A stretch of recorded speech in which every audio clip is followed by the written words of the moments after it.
బడుగు బలహీన వర్గాల్లో రాజకీయ చైతన్యం తెచ్చిన ఘనత ఎన్టీ రామారావుకే దక్కుతుందని బాపట్ల జిల్లా అద్దంకి ఎంపీడీఓ సింగయ్య తెలిపారు. బుధవారం అద్దంకి మండల పరిషత్ కార్యాలయంలో ఎంపీడీఓ సింగయ్య ఆధ్వర్యంలో ఎన్టీఆర్ జయంతి వేడుకలు ఘనంగా నిర్వహించారు.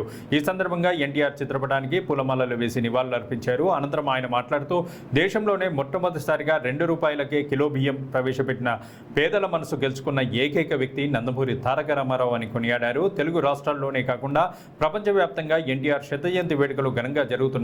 తన నటనతో ప్రత్యేక గుర్తింపు సాధించుకొని ఎన్నో వైవిధ్యమైన పాత్రలు పోషించి విలక్షణ నటుడిగా, రాజకీయ నాయకుడిగా, ఉమ్మడి రాష్ట్ర ముఖ్యమంత్రిగా పనిచేసిన ఎన్టీఆర్ అన్ని రంగాల్లో తనదైన ముద్ర వేశారని ఆయన కీర్తిని కొనియాడారు.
ఈరోజు గౌరవనీయులు స్వర్గీయ ముఖ్యమంత్రి శ్రీ నందమూరి తారక రామారావు గారి జయంతిని రాష్ట్ర ప్రభుత్వ పండుగ కింద మనం ఏర్పాటు చేసుకోవడం జరిగింది.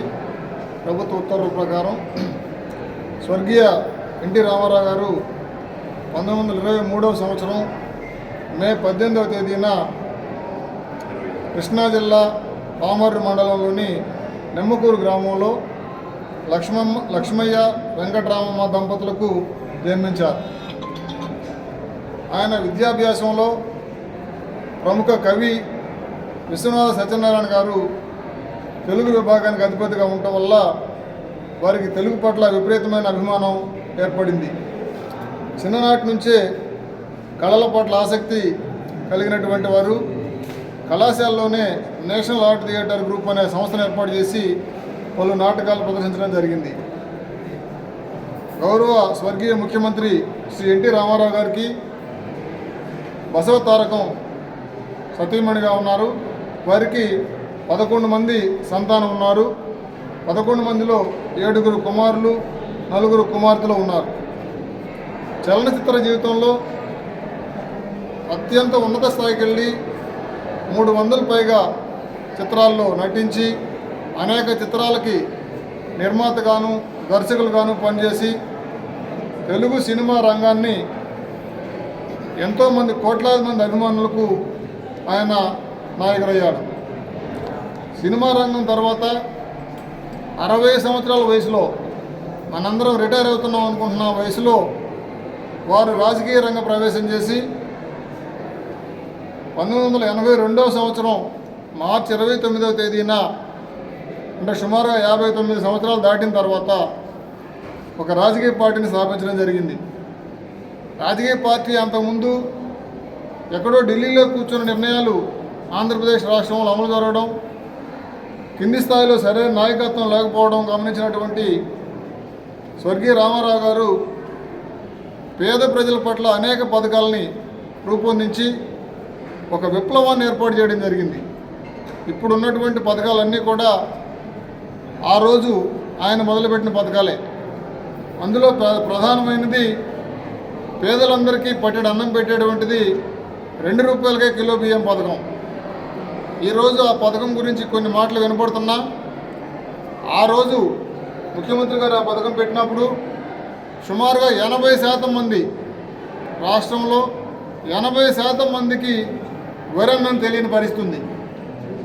కొన్ని ఉన్నత కుటుంబాలు మాత్రమే వరన్నం తింటూ మిగిలిన వాళ్ళు రకరకాల ఆహారాలు తింటున్న రోజులు అవి.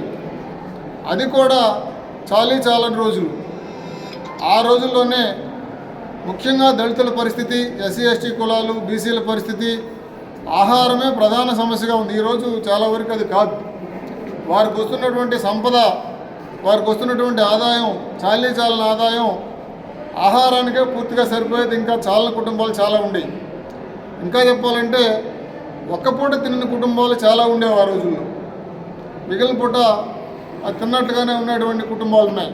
అటువంటి రోజుల్లో ఆ రోజు మార్కెట్లో 3 రూపాయలు 20 పైసలు అమ్ముతున్న బియ్యాన్ని 2 రూపాయలకే తీసుకురావడం ద్వారా పేద ప్రజలందరికీ కూడా వరి అన్నము మరియు అందరికీ 3 పూట్ల అన్నం తినేదానికి, భోజనం చేసేదానికి అవకాశం కల్పించడం జరిగింది. ఆ రోజుల్లోనే ఆ పథకం మీద విపరీతమైన దుష్ప్రచారం జరిగింది. ఇంత బడ్జెట్ ఎక్కడి నుంచి తీసుకొస్తారు, వీళ్ళు నాటకాలు పడుతున్నారు, నాటకాలు వేసుకునే వాళ్ళు వచ్చి రాజకీయం చేస్తే ఎట్లే ఉంటుంది, మాకందరికీ చేతగా చేయడం లేదు అనుకున్నారా, ఇది సాధ్యమయ్యే పని కాదు అనేటువంటి విమర్శలు పెద్ద ఎత్తున ఒక 4-5 సంవత్సరాల పాటు నడిచినాయి. ఈ పథకం పెట్టడం వల్లే రాష్ట్రం అంతా అన్యాయం అయిపోయింది, డెవలప్మెంట్ అయిపోయింది అనేటువంటి పదాలు కూడా ఆ రోజుల్లో వాడారు. ఎవరు ఎన్ని చెప్పినా పేదలందరికీ ఆకలి తీర్చేటువంటి ఆ పథకాన్ని నిరంతరం 5 సంవత్సరాల పాటు కొనసాగించారు. ఆ తర్వాత ఎవరు మాట్లాడడం మానేసి అలాంటి పథకాలను చాలా తీసుకురావాల్సిన అవసరాన్ని తర్వాత రాజకీయ పార్టీలు గుర్తించి అప్పటి నుంచి పేద ప్రజలకు సంబంధించిన వెల్ఫేర్ పథకాలన్నీ కూడా పెద్ద ఎత్తున రావడం మొదలైంది. అందుకే ఆయన చేసిన కార్యక్రమాన్ని ఒక విప్లవం అంటారు. ఒక పథకం అమలు చేయడం కాదు, సంక్షేమ రంగంలో ఒక విప్లవంగా ఎన్టీ రామారావు పీరియడ్ని రాష్ట్రంలో కాదు దేశం మొత్తంలో. ఇందాక మనం అనుకున్నట్లుగా ఆ 2 రూపాయల కిలో బియ్యం పథకం మీద విమర్శలు మన రాష్ట్రంలో ఆగలేదు, దేశం మొత్తమే చర్చ జరిగింది. రాజకీయం తెలియని వాళ్ళు వచ్చి పనులు చేశారన్నట్లుగా మాట్లాడారు. ఆ తర్వాత ఇలాంటి పథకాలు దేశం మొత్తం అమలు చేయాల్సి వచ్చింది. రెండో అతిపెద్ద పథకం, అది కూడా పెద్ద పథకం కాదు, విప్లవం లాంటిది, పేద ప్రజలందరికీ శాశ్వతమైన ఇళ్ళు నిర్మించడం. అంతకుముందు కూడా ఇళ్ళు నిర్మించే పథకం కేంద్ర ప్రభుత్వ ఆధ్వర్యంలో ఉండేది. రాష్ట్ర ప్రభుత్వం దగ్గర ఇళ్ళు నిర్మించే కార్యక్రమం అంతకుముందు లేదు. కేంద్ర ప్రభుత్వం ఇళ్ళు నిర్మిస్తే అంతకుముందు దాకా ఇంటి నిర్మాణానికి ఒక 10 తాటాకులు, 2 బొంగులు, అంత మట్టి, 2 రేకులు ఈ స్థాయిలోనే ఉన్నాయి. తాటాకులు ఇంటికి కూడా పూర్తిగా అవసరమైన బొంగులు, పూర్తిగా అవసరమైన తాటాకులు ఇచ్చే పరిస్థితి లేదు. ఇల్లు కట్టుకుంటామంటే ఎన్నో ఒక 20 మనం కనుక ఇప్పుడు స్టీల్ రాడ్లు ఇస్తున్నట్టుగా కొన్ని బొంగులు, కొన్ని ఆకులు ఇచ్చి మేము ఇల్లు కట్టించామనే పరిస్థితి ఉంది. ఆ తర్వాత రేకు గారు శాశ్వత గృహ నిర్మాణం కావాలని చెప్పి పేద ప్రజలందరికీ దశల వారీగా ఎస్సీ ఎస్టీలందరికీ స్లాబ్లు ఇల్లు నిర్మించడం జరిగింది. ఆ తర్వాతే రాష్ట్రం అంతటా స్లాబ్లు ఇల్లు, దేశం అంతటా కూడా స్లాబ్ ఇల్లు కేంద్ర ప్రభుత్వాలు కానీ రాష్ట్ర ప్రభుత్వాలు కానీ అమలు చేయడం జరిగింది. అప్పట్లో ఒక విచిత్రం కూడా ఉండేది. ఊర్లో ఉన్న మెయిన్ విలేజ్లో కూడా బిల్డింగ్లు ఉండేవి కాదు. మెయిన్ విలేజ్లో కూడా పాకల ఇళ్ళు ఉంటే ఎస్సీ ఎస్టీ కాలనీలో చిన్నవైనా సరే స్లాబ్ ఇళ్ళు మొదలుపెట్టారు. ఆ రోజుల్లోనే ఆ విప్లవాత్మకమైన కార్యక్రమం ఈ రోజు వరకు కూడా దేశం అంతటా పుట్టిన ప్రతి కుటుంబానికి ఇల్లు నిర్మించే కార్యక్రమం చేయడం జరిగింది. మూడవది పాలనా వ్యవస్థలో వచ్చేటువంటి సంస్కరణలు. అంతకుముందు పాలన అంటే అది అధికారులకు సంబంధించింది, పేద ప్రజల కోసం పనిచేయడానికి వ్యవస్థ ఉన్నదనే విషయమే కిందికి దిగలేదు. మొట్టమొదటిసారి కింద నుంచి వచ్చిన వ్యక్తి పాలనలోకి వచ్చిన తర్వాత పాలన ప్రజల కోసం ఉంది, ప్రజలకు మనం సమాధానం చెప్పాలి అని చెప్పి పాలనలో పెద్ద ప్రతిపథకంగా ఉన్నటువంటి కరణము మున్సిపల్ వ్యవస్థల్ని రద్దు చేయడం జరిగింది. అది కూడా పెద్ద దుమారమైంది. కరణం మున్సిపల్ వ్యవస్థలను రద్దు చేసినప్పుడు రాష్ట్ర ప్రభుత్వ ఉన్నతాధికారులందరూ కూడా ఈ తీసేస్తే భూముల రికార్డులు పోతాయి, ప్రజలందరికీ సరైన రికార్డు ఉండదు, అల్లకల్లోలం అయిపోద్ది, ప్రపంచం మునిగిపోద్ది అని చెప్పి కూడా రాసిన సందర్భాలు ఉన్నాయి. ఏ మునిగి పని ముందు వాటిని తీసేయకపోతే ఈ దేశంలో పేద ప్రజలకు స్వేచ్ఛ రాదని చెప్పి వాళ్ళని తీసేసి ఆల్టర్నేట్ అరేంజ్మెంట్ వ్యవస్థ ఏర్పాటు చేసిన తర్వాతే మనం వాళ్ళ దగ్గర నుంచి ఊపిరి పీల్చుకున్నాం. కొంతమందికి నష్టం కలిగి ఉండొచ్చు, కానీ కొన్ని కుటుంబాలకు కష్టం కలిగి ఉండొచ్చు, కానీ కరణం మున్సిపల్ వ్యవస్థ ఎంత దారుణంగా ఉండదో మీ అందరూ చూశాం. మా ఊర్లో కూడా ఉండేది. కరణం గారి ఇంటి ముందుగా పోవాలంటే భయపడేవాడు. రోడ్డు మీద కరణం గారి ఇంటి ముందు నడిచిపోవాలంటే వాడి దగ్గర మంచినీళ్ళు కావాలంటే వాడి ఇంట్లో పోవాలా, వాడి దగ్గర పాల డబ్బా ఉంటే వాడి ఇంట్లో పోలా, నెత్తి మీద పుల్లలు ఆ ఇంటి మీద పోతుంటే బయటకు వచ్చేసరికి నెత్తి మీద పుల్లల మూట ఉంటే అది ఆ ఇంట్లో పోలా, ఆ ఇంటి ముందు ఏం తీసుకుపోను పూలు తీసుకపోతే వాడి ఇంట్లో పోలా, కూరగాయలు తీసుకుపోతుంటే నడిచిపోవాలా. నువ్వు ఏమైనా ఆ ఇంటి ముందు నడుచుకొని పోతున్నావు అంటే అవి వాడు బయటకు వచ్చి తలుపు తీస్తే వాడి ఇంటికి ఇచ్చిపోవాలా. పైగా గట్టిగా మాట్లాడకూడదు. ఎంత గట్టిగా మాట్లాడకూడదు అంటే మీ ఊర్లో ఎట్టుందో తెలియదు. నేను చూసిన ఒక విచిత్రమైన సంఘటన, ఆ కరణం రిటైర్ అయిపోయిన తర్వాత అంటే పదవి పోయిన తర్వాత 15-20 సంవత్సరాలు ఆ ఇంట్లోకి పోయి గట్టిగా మాట్లాడిన మనుషులు లేరు. మాట్లాడుకొని వస్తే మనం ఇప్పుడు మినిస్టర్ గారి ఇంటి దగ్గర సీఎం గారి ఇంటి దగ్గరికి వెళ్తే మన ఇద్దరం పోయామనుకో చిన్న గిట్టు మాట ఉంటాం కదా, అట్లా మాట్లాడుకునేవాళ్ళు ఆ రోజు. అంత దౌర్జన్యం మెయింటైన్ చేసిన వ్యవస్థ అది. ఈవెన్ తహసీల్దారులని డిస్ట్రిక్ట్ అడ్మినిస్ట్రేషన్ కూడా బెదిరించి తప్పుదారి పెట్టడం జరుగుతున్న వ్యవస్థ, దాన్ని ముట్టుకోవడానికి భయపడినటువంటి వ్యవస్థని ఎన్టీ రామారావు దాన్ని పూర్తిగా తీసేసి కొత్తగా వారసత్వంగా వచ్చిన ఉద్యోగాలు కాకుండా కొత్తగా ఉద్యోగాలు ఇస్తే ఈరోజు ఆ వ్యవస్థలో తర్వాత వచ్చిన మార్పులన్నీ కూడా రెవెన్యూ రికార్డుల ఆధునీకరణకి పనికొచ్చింది.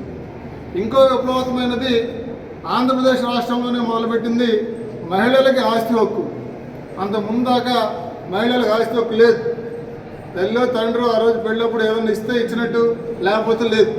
వీడికి 1000 ఎకరాలు ఉన్నా ఆడపిల్లకి ఏమి లేదు. ఆ పరిస్థితి నుంచి సమాజంలో చాలా వ్యతిరేకత వచ్చినా విమర్శలు వచ్చినా కూడా ఆడపిల్లలందరికీ ఆస్తి హక్కులు చట్ట ప్రకారం చేసిన తర్వాత ఇప్పుడు 30-40 సంవత్సరాల తర్వాత ఫలాలని ఆడపిల్లలు అనుభవించగలుగుతున్నారు. దానికి సంబంధించిన విషయాలను ఆడపిల్లలకు తెలియగలుగుతున్నాయి. ఆడపిల్లల గౌరవం కూడా పెరిగింది. ఇలాంటి కార్యక్రమాలు ఎన్నో, ఒక విప్లవాత్మకమైన కార్యక్రమాలు చేపట్టిన తర్వాత ఆయన 8 సంవత్సరాల పాటు పదవి చేపట్టడం జరిగింది.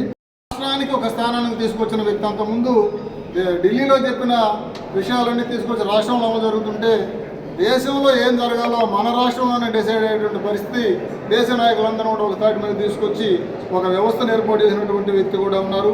తర్వాత అంతకుముందు రాజకీయంలో చిన్నపిల్లలకు కానీ పేద కుటుంబాలకు కానీ ప్రవేశం లేదు. అంతకుముందు ఎవరైతే జమీందారులు ఉన్నారో, అంతకుముందు ఎవరైతే 1000 ఎకరాలు 100 ఎకరాలు 500 ఎకరాల రైతులు ఉన్నారో వాళ్ళ వరకే రాజకీయం ఆగిపోయింది. ముఖ్యంగా పేద ప్రజలకి, చదువుకున్న వాళ్ళకి, లాయర్లకి, డాక్టర్లకి, టీచర్లకి, ఇతర వృత్తుల్లో ఉన్న వాళ్ళకి ఆర్థిక పరిస్థితితో సంబంధం లేకుండా శాసనసభ స్థానాలు ఇచ్చి వాళ్ళందరినీ ఎమ్మెల్యేలు చేసి మంత్రులు చేస్తే వాళ్ళు 30-40 సంవత్సరాలు రాజకీయం చేయగలిగారు. అంతే వాళ్ళు ఎంత చిన్న వయసులో వచ్చారు చూడండి. 25-30 సంవత్సరాల లోపల వాళ్ళని తీసుకొచ్చి వివిధ ప్రొఫెషన్స్లో ఉన్న వాళ్ళని ఐఏఎస్ ఆఫీసర్ని వాళ్ళందరినీ కూడా రాజకీయాల్లో తీసుకొచ్చి రాజకీయాన్ని ఒక వర్గం స్థాయి దాటించి అన్ని కులాల వారికి, అన్ని మతాల వారికి, అన్ని ఆర్థిక పరిస్థితులు ఉన్న వారికి కూడా ఇవ్వడం జరిగింది. తద్వారా ఎంతోమంది ఎన్టీ రామారావుని ఈ రోజుకి వాళ్ళకి రాజకీయ భిక్ష పెట్టిన వ్యక్తిగా చూసుకుంటాము. అట్లాగే తెలుగంగ ప్రాజెక్టులో ఫస్ట్లో తెలుగంగ ప్రాజెక్ట్ డివైజ్ అయినప్పుడు చెన్నైకి మంచినీళ్ళు ఇవ్వడం వరకే ఉండింది. ఇక్కడ నుంచి శ్రీశైలం నుంచి చెన్నై వరకు కాలువ తవ్వుకొని నీళ్లు తీసుకుపోవడం వరకే ప్రాజెక్ట్ ఉంటే ఎన్టీ రామారావు టైంలో ఆ నీళ్లు తీసుకెళ్తున్నారు కాబట్టి నాకు మధ్యలో 2 రిజర్వాయర్లు కట్టి మాకు కూడా సాగునీరు ఇవ్వాలనే ఉద్దేశంతో ఆడ 2 రిజర్వాయర్లు ఆ ప్లాన్లోకి ఇన్సర్ట్ చేసి ఆ 2 రిజర్వాయర్లు ఇస్తే నెల్లూరు ఆ పరిసర ప్రాంతాలన్నింటినీ కూడా సాగునీరు కూడా ఆ ప్రాజెక్టులోనే చెన్నై వాళ్ళ ఖర్చుతోటి మన రాష్ట్రంలో సాగునీటి సౌకర్యం కూడా కల్పించడం జరిగింది. ఇలాంటి ఎన్నో విప్లవాత్మకమైన కార్యక్రమాలు ఆంధ్రప్రదేశ్ వ్యవస్థలో ఏర్పాటు చేసినటువంటి గౌరవ స్వర్గీయ ముఖ్యమంత్రి శ్రీ ఎన్టీ రామారావు గారి పేరు మీద సినీ రంగంలో 1996లోనే ఎన్టీఆర్ జాతీయ పురస్కారాన్ని ఏర్పాటు చేయడం జరిగింది. అనంతర కాలం నిన్న 2023 సంవత్సరంలో శత జయంతి సందర్భంగా రాష్ట్రపతి ద్రౌపది ముర్ము గారు 100 రూపాయల స్మారక నాణ్యాన్ని ఎన్టీ రామారావు బొమ్మతోటి ఆవిష్కరించడం జరిగింది. ఈ విధంగా ఆంధ్రప్రదేశ్ రాష్ట్ర ఆర్థిక సామాజిక చరిత్రలో వినూత్నమైన మార్పులు, విప్లవాత్మక మార్పులకు నాంది పలికినటువంటి స్వర్గీయ ముఖ్యమంత్రి శ్రీ ఎన్టీ రామారావు గారికి ఈరోజు మనం నివాళులు అర్పించుకోవడం చాలా ఆనందంగా ఉంది. ఈ కార్యక్రమం హాజరైనందరూ కూడా ధన్యవాదాలు తెలియజేస్తున్నాను.